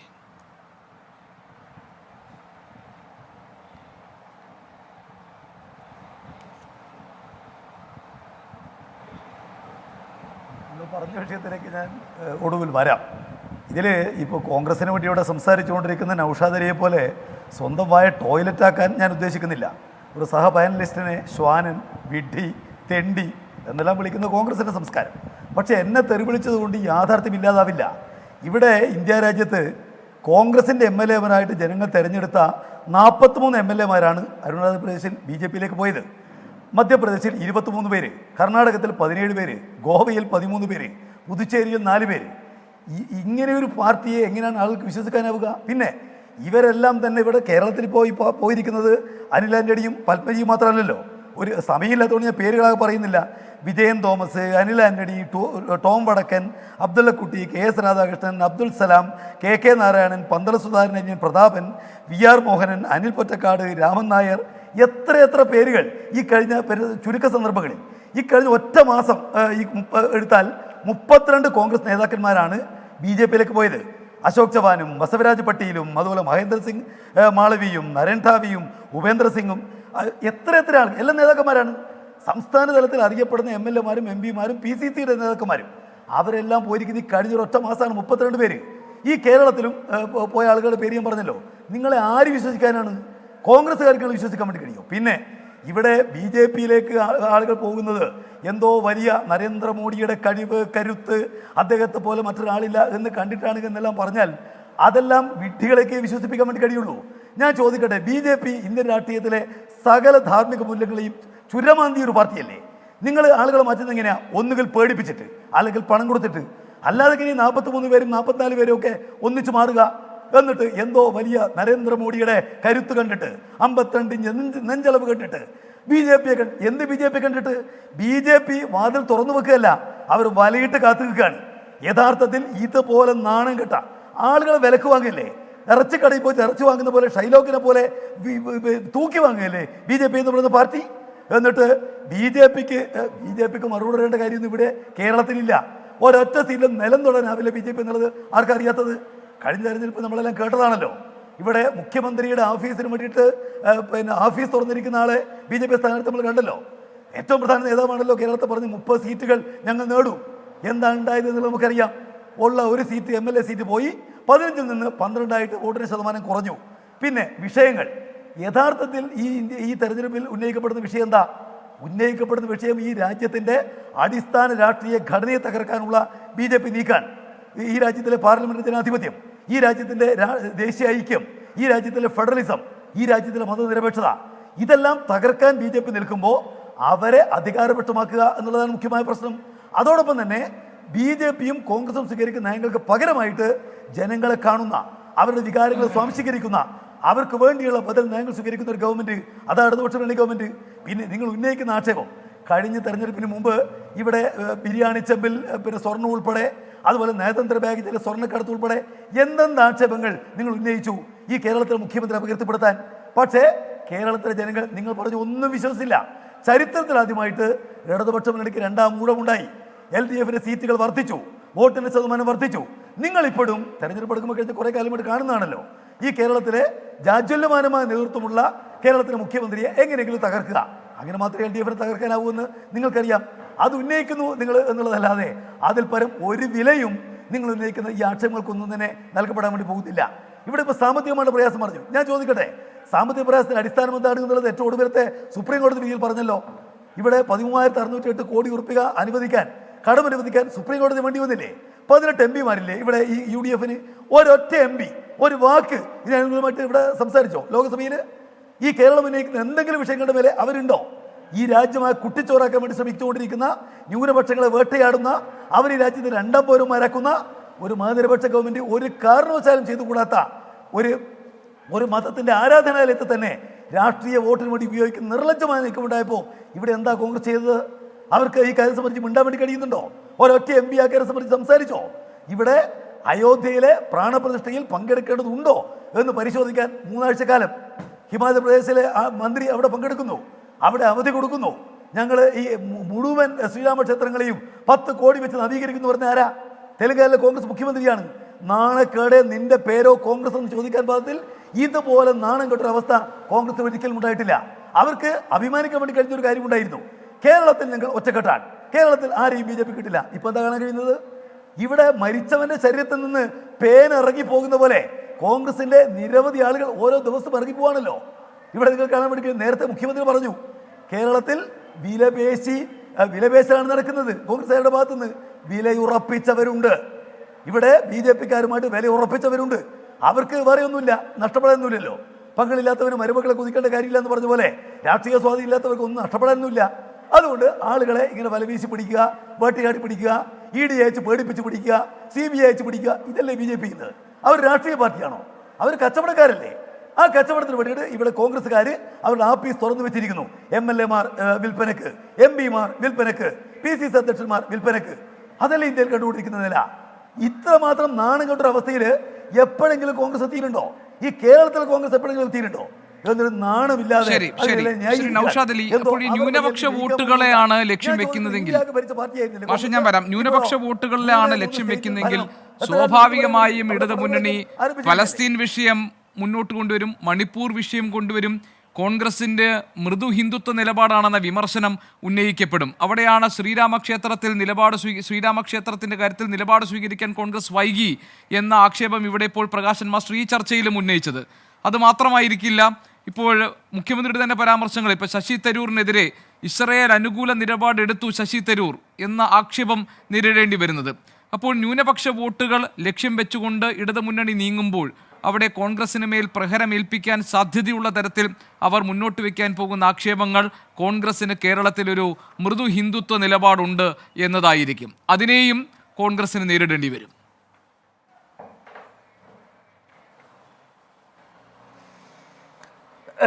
ഗോപികൃഷ്ണ, ഞാൻ ഒരു കാര്യം പറയാൻ ആഗ്രഹിക്കുന്നത്, ഞാൻ ഈ ചർച്ചയുടെ ഭാഗമായിട്ട് നമ്മളൊക്കെ ഉപയോഗിക്കുന്ന ചില ഉപമകൾ, പ്രയോഗങ്ങൾ, ഇതൊന്നും സഹപാനലിസ്റ്റുകളെയോ ഏതെങ്കിലും വ്യക്തികളെയോ ഒന്നും ഉന്നം വെച്ചിട്ടില്ല. അത് രാഷ്ട്രീയമായി ഉപയോഗിക്കുന്നതാണ്. അത്തരം തെറ്റിദ്ധാരണകളൊന്നും പ്രകാശൻ മാഷ്ക്ക് വേണ്ട. പിന്നെ ഞാൻ ഇതിനൊക്കെ അദ്ദേഹം ഇപ്പോൾ ദീർഘമായിട്ട് ഇവിടെ ഉപന്യസിച്ച് പറയാണ്. കാരണം അവർക്കിപ്പോൾ ഒരാൾ, കരുണാകരൻ്റെ മകള് പത്മജ BJPയിലേക്ക് പോയി. അതോടുകൂടി ഈ BJPക്കാർ കേരളത്തിൽ നടത്തുന്ന ആഹ്ലാദങ്ങളുടെ ഒരു ലക്ഷമിരട്ടി ഇവിടുത്തെ CPMകാരങ്ങ് ആഹ്ലാദം കൊണ്ട് തിളച്ചു മറിയുകയാണ്. അവരൊരു അവസരം കിട്ടിയതുപോലെ BJPയെയും കോൺഗ്രസിനെയും ചേർത്ത് കെട്ടി ഈ കേരളത്തിലെ രാഷ്ട്രീയത്തിൽ വല്ല നേട്ടം ഉണ്ടാക്കാൻ പറ്റുമോ നോക്കുകയാണ്. ഞാൻ നേരത്തെ ചോദിച്ചു, ഇന്ത്യ രാജ്യത്ത് ഒരു സീറ്റിൽ പോലും BJPക്കെതിരെ മത്സരിക്കാത്ത ആളുകളാണ്. ഇനി ഇവർ പറഞ്ഞതുമാതിരി ആവട്ടെ എന്ന് നമുക്ക് വെക്കാം. ഇന്ത്യ രാജ്യത്ത് കോൺഗ്രസ് പോട്ടെ, അത് BJP ആണ്. പിന്നെ ആരാ ഈ BJPക്കെതിരെ ഈ രാജ്യത്തൊരു പ്രതിരോധം ഉണ്ടാക്കുക? ഈ പിണറായി വിജയനും വീണ തൈക്കണ്ടിയും റിയാസും ഒക്കെ മുന്നിൽ നിന്നിട്ടാണോ ഇന്ത്യ രാജ്യത്തിൽ ഒരു പ്രതിരോധം ഉണ്ടാകാൻ പോകുന്നത്? അങ്ങനെ ഒരു ഉട്ടോപ്യൻ ലോക ആശയത്തിന് വേണ്ടിയിട്ടാണോ ഇവരൊക്കെ ഇങ്ങനെ വാചാടോപങ്ങൾ ഇങ്ങനെ ചാനലിലൊക്കെ വന്ന് നിരത്തുന്നത്? എത്രമാത്രം പരിഹാസ്യമാണ് ഇവർ ഈ പറയുന്നതൊക്കെ. ഈ ബംഗാൾ എന്ന സംസ്ഥാനത്തൊരു പാർട്ടി 10-35 കൊല്ലം ഭരിച്ചൊരു പാർട്ടി ഒന്നടങ്കം BJPയിലേക്ക് അങ്ങ് ഒലിച്ചു ചേരുകയാണ്. ത്രിപുരയിൽ അങ്ങ് ഒലിച്ചു ചേർന്നിട്ട് അവിടെ ബാക്കിയുള്ള ആളുകൾ കാടുകളിലേക്ക് ഓടി രക്ഷപ്പെടുകയാണ്. ഈ CPMൻ്റെ ആ 2 സംസ്ഥാനത്തെയും അപജയത്തിന് ഞങ്ങൾക്ക് ദുഃഖമുണ്ട്. ഞങ്ങളതിൽ ആഹ്ലാദിക്കുകയല്ല. ഞങ്ങളതിൽ BJPയുടെ മുഷ്കിൻ്റെ രാഷ്ട്രീയത്തെയാണ് ഞങ്ങൾ എതിർക്കുന്നത്.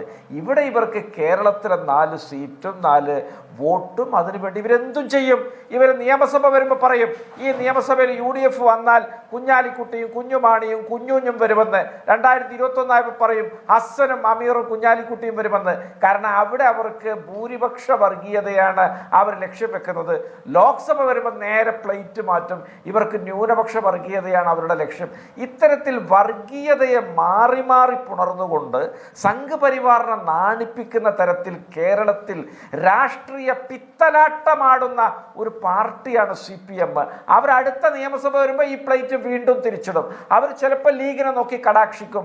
അല്ലാത്തപ്പോൾ പറയും ലീഗിനിതാ കോൺഗ്രസ് കീഴടങ്ങുന്നു, സർവവും ലീഗാണ് ഇവിടെ നടത്തുന്നത് എന്ന് പറയും.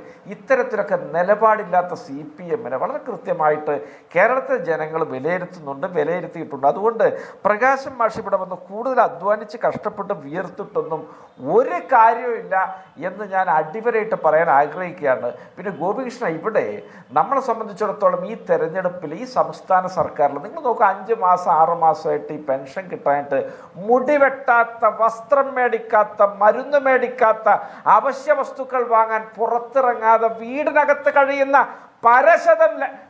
പിന്നെ എത്രയോ ലക്ഷക്കണക്കിന് സാധു ജനങ്ങൾ ഈ നാട്ടിലുണ്ട്. ഇവിടുത്തെ KSRTCയിൽ ആഴ്ചയിൽ ആത്മഹത്യയുടെ കണക്ക് വരുന്നു. ഇവിടെ വാട്ടർ അതോറിറ്റി നശിച്ചു പോകുന്നു. KSEBിയുടെ കാര്യം അധോഗതിയാണ്. ഇവിടെയൊക്കെ ചാർജ് കുത്തനെ കൂട്ടുന്നു. പെട്രോളും ഡീസലിലും സെസ് ഏർപ്പെടുത്തുന്നു. സകല രംഗത്തും ശൂന്യത മാത്രമാണ് ഇവർക്ക് സംഭാവന നൽകാൻ കഴിഞ്ഞത്. ഇതിനൊക്കെ കുറ്റം 18 MP-മാർക്കാണ് എന്നാണ് ഇദ്ദേഹം പറയുന്നത്.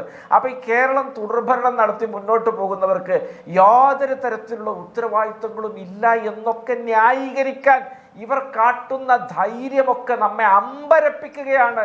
കേരളത്തിന്റെ പൊതുകടം പിണറായി വിജയൻ 2016 അധികാരത്തിലേറുമ്പോൾ എത്രയാണ് എന്നും അത് എത്ര ഇരട്ടിയായിട്ടാണ് ഇപ്പൊ വർദ്ധിച്ചത് എന്നും നിങ്ങളൊന്ന് ആലോചിക്കണം. പെൻഷൻ കൊടുക്കാനില്ലാതെ ലൈഫ് ഭവന പദ്ധതി പൂട്ടിപ്പോയിട്ട് ഇവിടെ എല്ലാ രംഗവും തച്ചു തകർന്ന് തരിപ്പണമായിട്ട് ശമ്പളം മുടങ്ങിയിട്ട് ഇവർ ചെയ്യുന്നതോ, ഇവർ രാഷ്ട്രീയ യാത്രയൊക്കെ നവകേരള യാത്ര എന്ന് പേരിട്ട് സർക്കാർ ചെലവിൽ നടത്തുകയല്ലേ. പിണറായി വിജയന് പെൻഷനും നാടിന്റെ ദുരിതാവസ്ഥയൊന്നുമല്ല അദ്ദേഹത്തെ കാർന്നു തിന്നുന്ന വിഷയം. മരപ്പട്ടി മൂത്രമൊഴിച്ചിട്ട് വസ്ത്രം കേടുവരുന്ന ഈ വരേണ്യ അധികാര വർഗത്തിന്റെ ഈ ഫ്യൂഡൽ മാടമ്പികളുടെയൊക്കെ മനോവ്യത എന്താണെന്ന് കേരളം മനസ്സിലാക്കുന്നുണ്ട്. അദ്ദേഹത്തിന് പാവപ്പെട്ടവന്റെ വിഷയമല്ല, മരപ്പട്ടിയുടെ മൂത്രം ഇറ്റ് വീണിട്ട് കബോർഡിനകത്തെ വസ്ത്രം ഇസ്തിരിയിട്ടതിലൊക്കെ വീഴുന്നു. അതിന് ഔദ്യോഗിക വസതികളൊക്കെ മോടി പിടിപ്പിക്കാൻ ദശകോടികൾ വീണ്ടും അനുവദിക്കേണ്ടതുണ്ട് എന്നാണ് പിണറായി വിജയൻ പറയുന്നത്. ഇങ്ങനെയൊക്കെ റോമ സാമ്രാജ്യം കത്തിയേരുമ്പോൾ വീണ വായിച്ച് നീറോയെ അനുസ്മരിപ്പിക്കുന്ന മറ്റൊരു മുഖ്യമന്ത്രി കേരളപ്പിറവിക്ക് ശേഷം ഈ സംസ്ഥാനത്തുണ്ടായിട്ടുണ്ടോ? അദ്ദേഹത്തെയൊക്കെ നോക്കിയിട്ട് അരിവാൾ ചുറ്റിയൊക്കെ വോട്ട് ചെയ്യാൻ തയ്യാറാകുന്ന എത്ര മനുഷ്യർ ഈ കേരളത്തിലുണ്ട് എന്നുള്ളതാണ് ഞങ്ങളുടെ ചോദ്യം.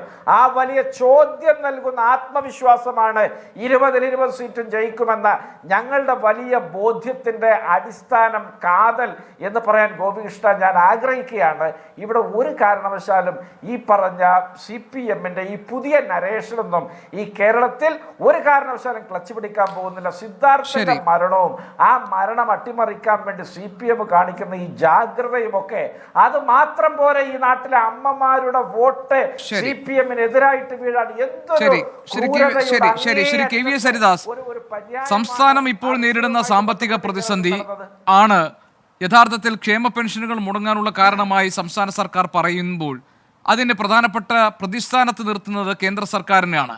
കേന്ദ്രം നിങ്ങൾ മോദി ഗ്യാരണ്ടിയെക്കുറിച്ച് പറയുമ്പോൾ വികസിത ഭാരതത്തിന്റെ പുതിയ സങ്കല്പനങ്ങൾ നിങ്ങൾ ഈ ജനങ്ങൾക്ക് മുന്നിൽ അവതരിപ്പിക്കുമ്പോൾ കേരളത്തിലെ സർക്കാരിന്, കേരളത്തിലെ ഇടതുപക്ഷത്തിന് ജനങ്ങളോട് ആ വിഷയത്തിൽ പറയാനുണ്ടാവുക ഇപ്പോൾ നമ്മൾ നേരിടുന്ന ഈ പ്രധാന പ്രതിസന്ധിക്കൊക്കെ കാരണം, ക്ഷേമ പെൻഷൻ മുടങ്ങുന്നതടക്കമുള്ള സാമ്പത്തിക പ്രതിസന്ധിക്ക് കാരണം കേന്ദ്ര സർക്കാരാണ് എന്നതായിരിക്കും. അതേസമയം തന്നെ കോൺഗ്രസ് ഈ വിഷയത്തിൽ ഇപ്പോൾ നേരത്തെ ശ്രീ നൌഷാദ് അലി പറഞ്ഞു, രാഹുൽ ഗാന്ധിയുടെ പാനൽ ഇവിടെ മത്സരിക്കുമ്പോൾ സ്വാഭാവികമായും അതിൻ്റെ ഒരു എഫക്റ്റ് മറ്റ് മണ്ഡലങ്ങളിൽ ഉണ്ടാകും. കഴിഞ്ഞ തവണത്തേതുപോലെ രാഹുൽ വയനാട്ടിൽ ഇറങ്ങിയപ്പോൾ എങ്ങനെയാണോ അത് കോൺഗ്രസിന് മറ്റ് 17 സീറ്റിലും 18 സീറ്റിലും അനുകൂലമായി മാറിയത്, അതുപോലെ ഒരു തരംഗം ഇത്തവണയും ഉണ്ടാകുമെന്ന് അവർ പറയുന്നു. അപ്പോൾ ഈ രണ്ട് ഭാഗത്തു നിന്നുമുള്ള ആക്രമണങ്ങളെ BJPക്ക് നേരിടേണ്ടതായിട്ടുണ്ട്. അപ്പോൾ നിങ്ങൾ എന്ത് കാര്യങ്ങൾ കേരളത്തിലെ ജനങ്ങൾക്ക് മുന്നിൽ അവതരിപ്പിക്കും ഈ തെരഞ്ഞെടുപ്പിൽ?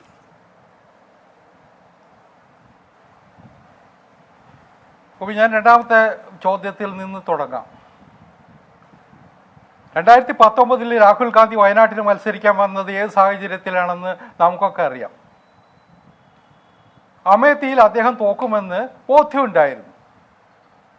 നിക്കക്കളി ഇല്ലാതെ വയനാട്ടിൽ വന്ന് മത്സരിക്കാൻ തുടങ്ങി.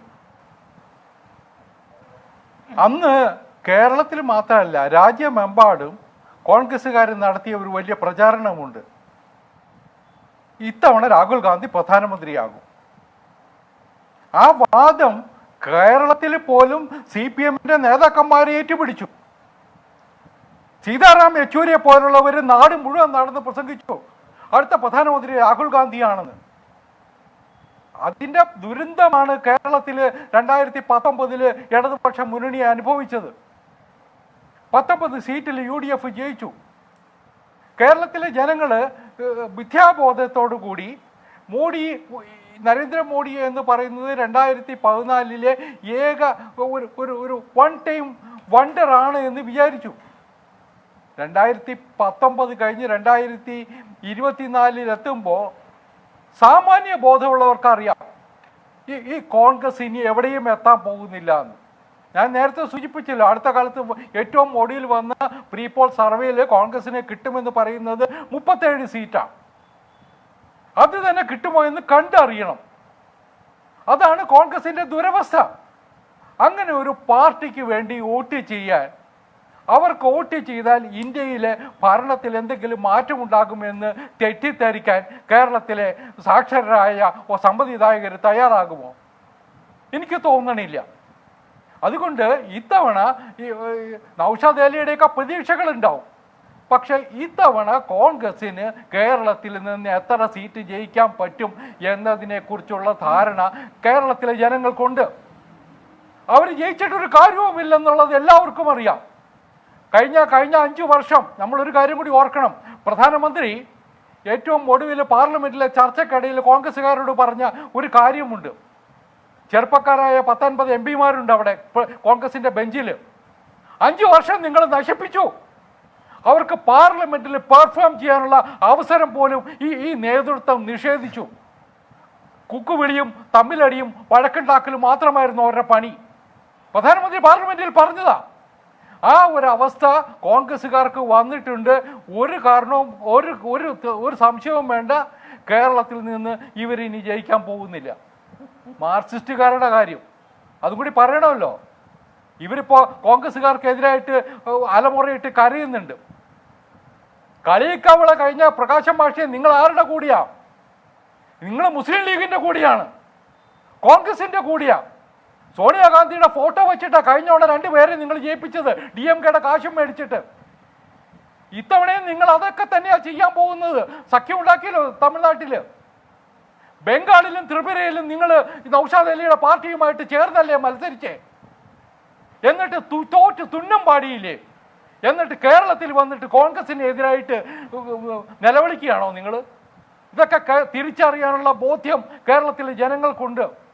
അതിലുപരി കേരളത്തിലെ ജനങ്ങൾ നരേന്ദ്രമോദിയുടെ ഗവൺമെന്റിനെ അടുത്ത് നിരീക്ഷിക്കുന്നുണ്ട്. അവരൊക്കെ കേരളത്തിൽ ഒരു വലിയ രാഷ്ട്രീയ മാറ്റം ഉണ്ടാകണം എന്ന് ആഗ്രഹിക്കുന്നവരാ, പ്രത്യേകിച്ച് ചെറുപ്പക്കാർ. അതിൻ്റെ പ്രതിഫലനം ഈ തെരഞ്ഞെടുപ്പിൽ ഉണ്ടാകും, ഒരു സംശയം വേണ്ട. അതിന് പാകത്തിനുള്ള നല്ല സ്ഥാനാർത്ഥികളെ ഞങ്ങൾക്ക് അവതരിപ്പിക്കാനും സാധിച്ചിട്ടുണ്ട്. സ്ഥാനാർത്ഥികളും അതേപോലുള്ളവർ തന്നെയായിരിക്കും.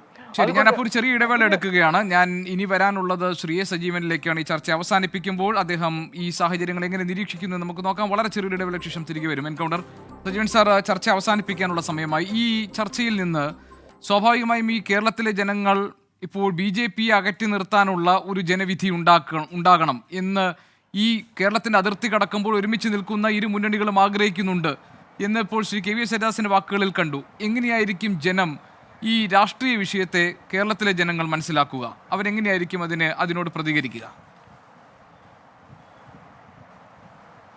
കേരളത്തിലെ ജനങ്ങൾ, പ്രത്യേകിച്ച് ന്യൂനപക്ഷ വിഭാഗം, രണ്ടാമത്തേത് ജനാധിപത്യ വിശ്വാസികൾ, മതേതര വിശ്വാസികൾ, തീർച്ചയായിട്ടും കേരളത്തിൽ BJPക്ക് അക്കൗണ്ട് തുറക്കാതിരിക്കാനുള്ള പരമാവധി ശ്രമങ്ങൾ നടത്തും.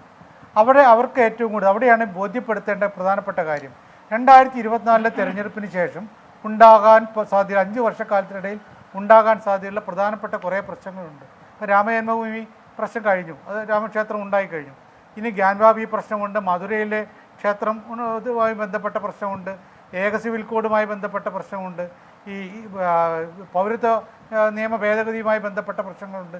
ഇത്തരം കാര്യങ്ങളിലൊക്കെ ഈ മുന്നണികൾ, പ്രത്യേകിച്ച് കോൺഗ്രസും CPM-ഉം എന്ത് നിലപാടെടുക്കുമെന്ന് ജനങ്ങളെ ബോധ്യപ്പെടുത്തുമ്പോഴാണ് ഇവിടെയുള്ള മതേതര വിശ്വാസികളും ന്യൂനപക്ഷവും അവർ നിലപാടെടുക്കുക. അത് നമ്മൾ 2019 കണ്ടതുപോലെയും 2021 കണ്ടതുപോലെയും വ്യത്യസ്തമായിട്ടുള്ള കാഴ്ചപ്പാടാണല്ലോ 2 സമയത്തും ഉണ്ടായിട്ടുള്ളത്. അതിൻ്റെ ഒരു രംഗത്തേക്ക് വരണമെങ്കിൽ തീർച്ചയായിട്ടും അത് അഡ്രസ്സ് ചെയ്യാനാണ് ഈ 2 മുന്നണികളും 2 പാർട്ടികളും ശ്രമിക്കേണ്ടത്. ജനം, ഇവിടെയുള്ള മതേതര വിശ്വാസികളും ഇവിടെയുള്ള ന്യൂനപക്ഷ വിഭാഗവും തീർച്ചയായിട്ടും അക്കാര്യം മാത്രമാണ് ഇവരിൽ നിന്ന് പ്രതീക്ഷിക്കുന്നത്, അതിനുള്ള ഉത്തരം മാത്രമാണ് പ്രതീക്ഷിക്കുന്നത്. നിങ്ങൾ എവിടെ നിൽക്കും, അതാണ് ഇവർ പറയേണ്ടത്. അല്ലാത്ത ആരോപണ പ്രത്യാരോപണങ്ങളെ കൊണ്ട് പ്രത്യേകമായൊരു ഗുണവുമുണ്ടെന്ന് ഞാൻ വിചാരിക്കുന്നില്ല. ശരി, ഏതായാലും ലോക്സഭാ തെരഞ്ഞെടുപ്പ് പ്രഖ്യാപിക്കാനിരിക്കെ മറ്റൊരു പ്രധാനപ്പെട്ട വാർത്ത വരുന്നത് അരുൺ ഗോയൽ രാജിവെച്ചു എന്നുള്ളതാണ്. തെരഞ്ഞെടുപ്പ് കമ്മീഷണർ അരുൺ ഗോയൽ രാജിവെച്ചിരിക്കുന്നു. ലോക്സഭാ തെരഞ്ഞെടുപ്പ് പ്രഖ്യാപിക്കാനിരിക്കെയാണ് രാജി ഉണ്ടായിരിക്കുന്നത്. രാഷ്ട്രപതി രാജി സ്വീകരിച്ചിട്ടുണ്ട്, അംഗീകരിച്ചിട്ടുണ്ട്. ആ വാർത്തയടക്കമുള്ള പ്രധാനപ്പെട്ട വാർത്തകൾ പ്രേക്ഷകർക്ക് ഇപ്പോൾ കാണാൻ ന്യൂസ് സൂപ്പർ ഫാസ്റ്റിൽ ഗൂഗിൾ രവി പ്രേക്ഷകർക്കൊപ്പം ചേരും ഉടൻ. എൻകൗണ്ടർ ഇനി നാളെ ഇതേ സമയം മറ്റൊരു വിഷയവുമായി. Good night.